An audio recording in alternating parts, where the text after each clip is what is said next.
մեր բանակը ինքնապաշտպանականից բացի այլ խնդիր չունի։ Եվ հետո պարզվեց, որ այդ դեպքում շատ դեպքերում կարիք չկա, որ մենք գնանք դռներ ծեծեն։ Մեզ ասում են, իսկ մենք ձեզ կարող ենք առաջարկել սա, մենք ձեզ կարող եւ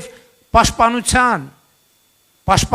սպառազինության պաշտպանական ամբողջ շուկան, գլոբալ շուկան Հայաստանի Հանրապետության առաջ բացվեց։ Չեմ էլ ուզում թաքցնեմ, այդտեղ կա երկրորդ նյուանսը նույնպես, որը կապված էր հապկի հետ, որտեվ երկրորդ նյուանսն էլ դա էր, որովհետև հապկի մեր մասնակցությունը լրջագույն խոչընդոտ էր, երկրորդ, ես նույն չի ասի երկրորդ, նույնիսկ երրորդ, չորրորդ, բայց այնուամենայնիվ խոչընդոտ էր միջազգային այս շուկային հասանելիություն ունենալու համար։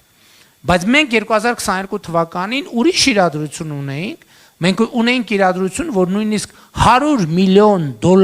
մենք ունեինք վճարումներ, որ պետք է ստանայինք դրա դիմաց տեխնիկա, սպառազինություն եւ տեխնիկա, եւ մեզ